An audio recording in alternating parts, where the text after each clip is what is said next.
Hey guys, welcome back to my YouTube channel. This is Christine. Thank you all of you guys for watching. Now, today is one of those days we're going to talk about nannies.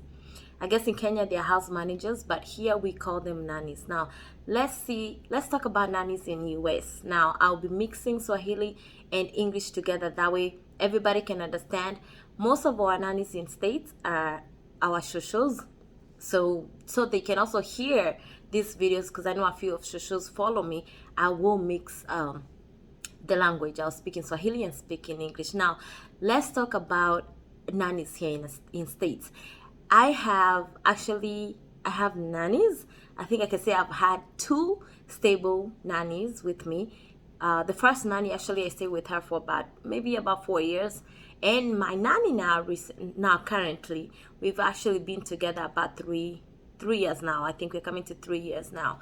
But I know I've had different stories from different sides. People who, get nannies and our nannies. We've had nannies who go saying, we employees are not good. We employers are not good. Some mistreat them, some take advantage. But I've also had we employers say that nannies also take advantage of us. Now, this is a long topic. This is a topic that cannot end. This is a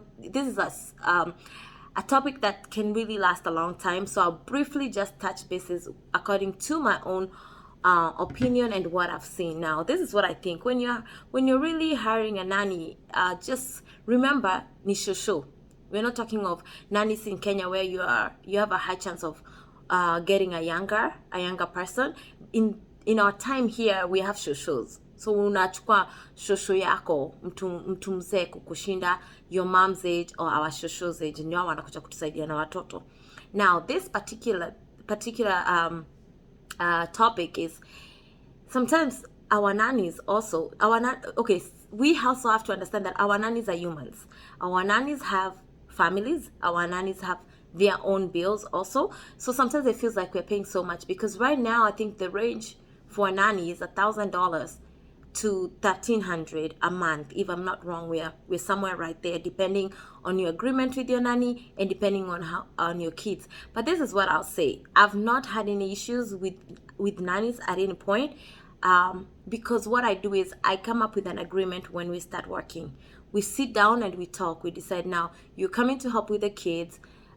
Utakuwa unafanya nini ukikuja, utakuwa unapika. Now, for me, my kids are not very picky, so whatever we cook is what my kids eat. But I sit down with my nanny and I ask, kazi yako ni ya mtoto, but are you open kufanya kazi ya nyumba? If you're open to cleaning up, if you're open to washing, sawa sawa. My room is for me, my clothes is for me. But food wise, I think they cook, because see what tunakula. You see, for me, my kids will eat the same thing I eat. So instead of cooking rice ya watoto and then I come home and cook mine and you cook yours, then she just cook everything. She cook rice and stew na tutakula hiyo yote. Now, I understand there's some nannies who are not open to cooking, but again, like I said, wewe mwenye unawapatia kazi wewe ndo unajua agreement yako. But also remember, don't compare how much you're paying your nanny in States and how much your nanny is paid in Kenya. I think right now a nanny paid in Kenya is about $100, which is making it what, $10,000 a month, even more now. I think they're about maybe more than 100, maybe 150, if I'm not wrong, monthly. So you can't compare and say you're paying your nanny $1,200 and nanny wa Kenya analipwa $150. I've seen people say, oh, I'll bring a nanny from Kenya kwa sababu nitamulipa $150. You're wrong. Nani wako mwenye atatoka Kenya kikuja hapa ata realize ya kwamba that's not what nannies are paid here. And compared to daycare, if you're taking a kid in daycare, 1 week, if you're taking Monday through Friday, one kid is at least $600 and more. So you really can't compare. So you also have to realize, at the same time, they are more cheaper than a daycare, and what is idea for me, I love my nannies. They make my job easier. I come home, watoto wangu wako wasafi, nguo za watoto ziko safi, chakula imepikwa, and most of the time my nanny keeps the house clean. Sawa. But also, I understand that sometimes nannies watakuja waone, hey, now you're working doubles, so you're making more money. Then kidogo ameitisha raise. No, it doesn't work like that. So also for our shoshos who are listening to this, just also realize, unakaa kwa nyumba ni free, unakula free, all bills are paid. Remember, electricity is being paid, internet ya nyumba is paid, like all the bills are paid. So also you shoshos tukiwapea kazi pia nyinyi mtuhurumie kidogo, because we are also trying to fit you in and fit in our bills at the same time. Kufanya double also doesn't say you're getting more paid money, because remember sisi tunatolewa taxes. I don't know what taxes would be in a Kikuyu name or in a Swahili name, but tunatolewa taxes. So you also have to remember, we work so much, but at the end, the money we've worked for is not what we get, because tunatolewa your taxes. So I also want our nannies to understand and know that sometimes it's good to sit down with your employer and talk to them, ask them in a good way. If you want a raise, you also have to come on the table and show us why you want a raise, But at the same time, don't say you want a raise because somebody went and did doubles and doubles and doubles, and now you're also calculating that for them in the head, like, oh, jana ameenda double Monday through Friday. So you're counting, wow, if yeye ni nurse analipwa this and this. Yes, there's money, but the taxes is what kills it for us. So again, I think when you're hiring a nanny, just also remember they're humans. They have their bills back home. Don't compare their pay here and pay in Kenya, because they do different. I've seen people say, oh, nanny in Kenya does more than nanny in States does. That's very true. But nanny wa Kenya, what analipwa is the average of what they're supposed to be paid there. Hapa nanny wetu, what we are paying is pretty much the average of even daycare itself. And then when you have a nanny in the house, for me, I find flexibility, because for me, one thing, I'm like, if I wake up in the morning, I won't have to wake my kid very early to go nikim drop daycare on my way to work. That's one thing for me, I feel that humbles me. I also feel that when it's cold, I don't have to get up and dress the kid, tuanza kukimbia na mtoto kwenye na drop, come back, pick up my kid, come home, cook, do all these things. You're so tired, you're exhausted, that you don't even have your me time. You also have to understand, States, we don't have a lot of me time. It's kind of like a lonely state. But at the same time, you make your own schedule, because Monday through Friday, everybody's working. Monday through Friday, everybody's hustling. So you don't have time to do this and hang out with friends. And when you do, if you have kids, you're going to hang out and you're limited. I'm not saying if you don't have a nanny, you cannot survive.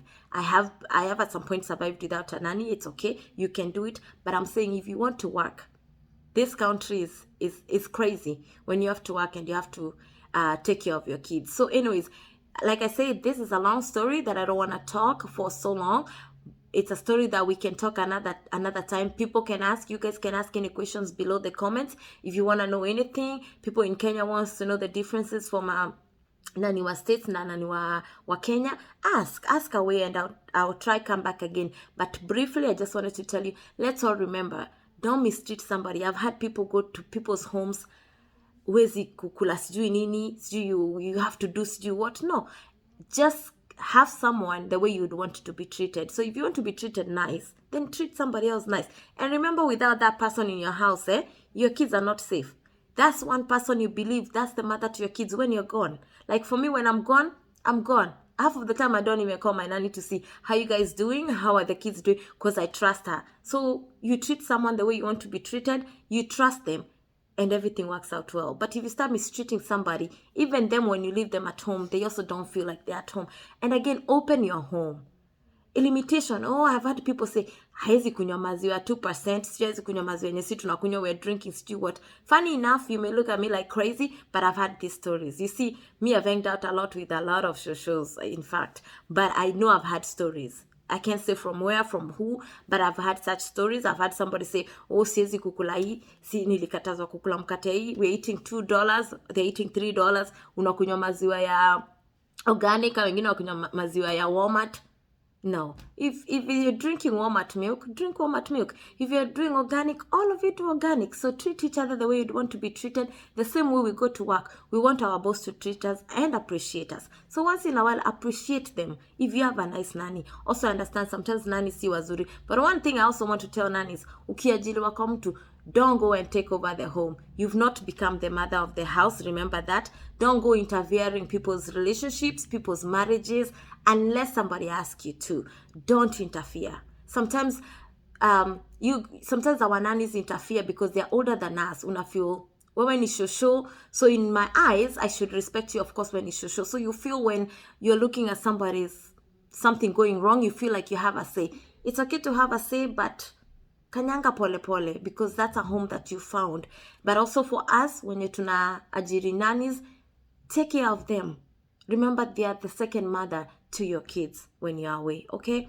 That was something little. I love nannies out there. If you're here na unafanya kazi ya watoto, asanteni sana. We thank you, all of you shoshos who are here. Mama zetu wenye wako hapo wanatusaidia na watoto wetu, asanteni sana. So you guys, anyways, thank you so much for watching. I'll be right back again. And if you've not subscribed, please go ahead and hit subscribe. Hit the notification bell. And we'll see you later. Have a good night, have a good morning, and have a good evening, depending on what part of the world you're watching from. All right? Bye-bye.